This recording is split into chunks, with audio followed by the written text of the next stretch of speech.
في القلب مشاعر أخفيها قد أشرقت الشمس عليها عن خطط لم أعبأ فيها ستكون بأيامي فرقا.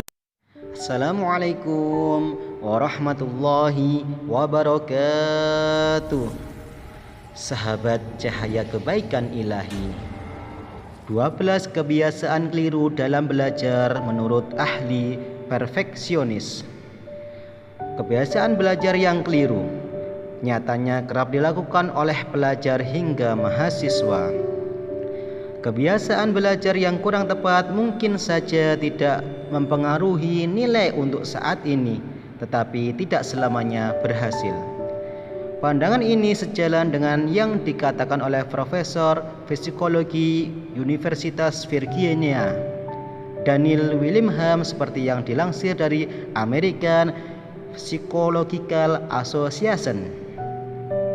Jika targetmu secara keseluruhan adalah mengerjakan tes dengan baik keesokan hari dan tidak peduli akan mengingatnya atau tidak, sistem kebut semalam bisa berhasil, kata dia.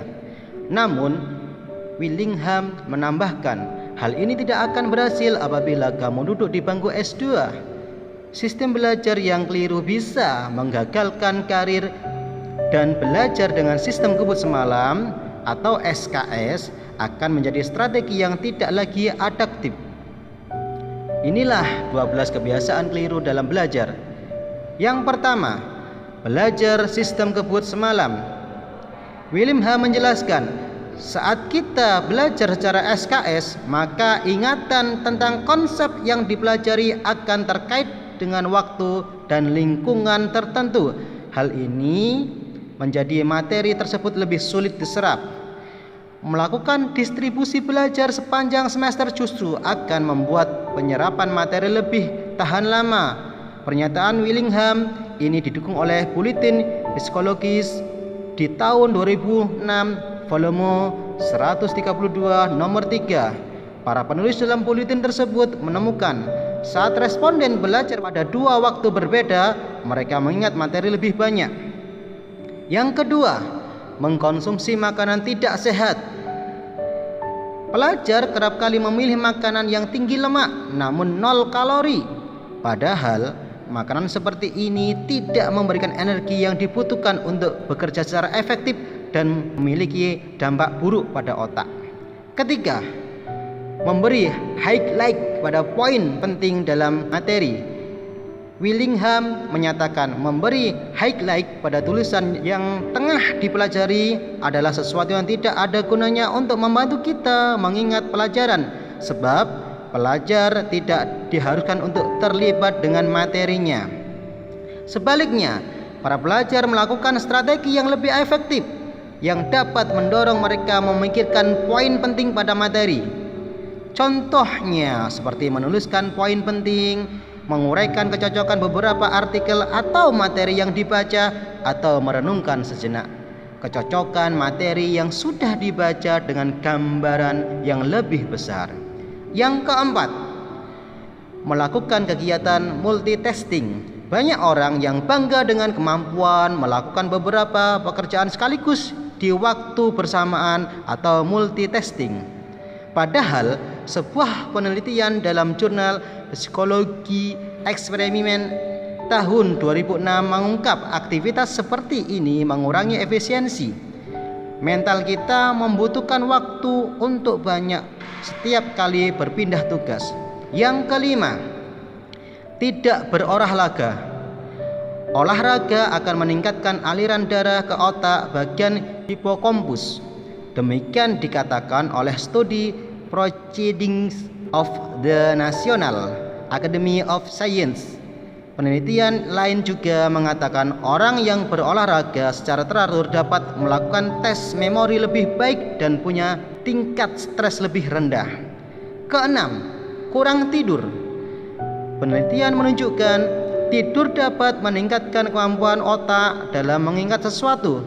Para ahli merekomendasikan agar orang dewasa tidur dari 7 hingga 9 jam per hari dan pergi serta bangun tidur di jam yang sama, bahkan di hari Minggu. Ketujuh, menetapkan target yang tidak efektif. Psikolog Albert Bandura telah melakukan penelitian selama 30 tahun dan menemukan motivasi dan tujuan jangka panjang dapat dipertahankan dengan target yang jelas dan tujuan-tujuan kecil yang spesifik. Psikolog klinis Alison Miller juga ikut menambahkan, tiap tujuan sebaiknya dihubungkan secara spesifik dengan hari-hari dalam seminggu. Kedelapan, perfeksionisme.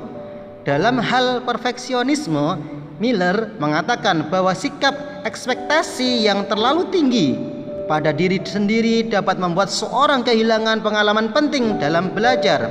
Psikolog Stanford University Carol Dweck pernah mengungkapkan, orang yang punya mental untuk tumbuh dan fokus pada pembelajaran bisa melakukan performa lebih baik daripada mereka yang hanya fokus pada performa dan merasa berharga hanya ketika mereka berhasil. Kesembilan, berasumsi telah mengingat apa yang sudah dibaca. Sebuah analisis yang dirilis pada jurnal Memory and Language menyebutkan, kita tidak cukup bagus untuk menilai beberapa bagus kita dalam memahami sesuatu. Rasa familiar akan sesuatu materi tidak berarti kita bisa mengingatnya saat tes. Kesepuluh, tidak beristirahat. Kesibukan memang sering membuat seorang pelajar atau mahasiswa merasa sulit mengambil waktu untuk beristirahat. Padahal dalam jurnal Applied Psikologi volume 91 nomor 4 menunjukkan liburan bisa mengembalikan energi untuk bekerja. Psikolog klinis Alison Miller mengatakan, ketika seorang tidak melakukan istirahat tanpa rasa bersalah, kerap kali dia akan mendapat dampak buruk terhadap produktivitas dan mengalami burnout. Ke-11, mengonsumsi minuman berenergi.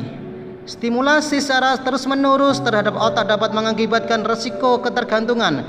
Minum berenergi mengandung banyak senyawa yang buruk bagi tubuh dan bisa mengakibatkan kecemasan, insomnia, sakit kepala, bahkan jantung berhenti.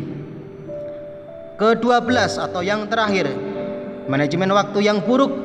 Manajemen waktu yang baik dapat membantu proses belajar yang lebih baik. Oleh karena itu, para pelajar sebaiknya mempunyai agenda untuk dapat menyeimbangkan belajar, istirahat, dan melakukan aktivitas lainnya.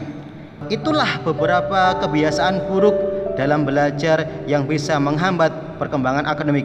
Hindari sebisa mungkin ya. Semoga bermanfaat. Baik, cahaya kebaikan. Wassalamualaikum warahmatullahi wabarakatuh.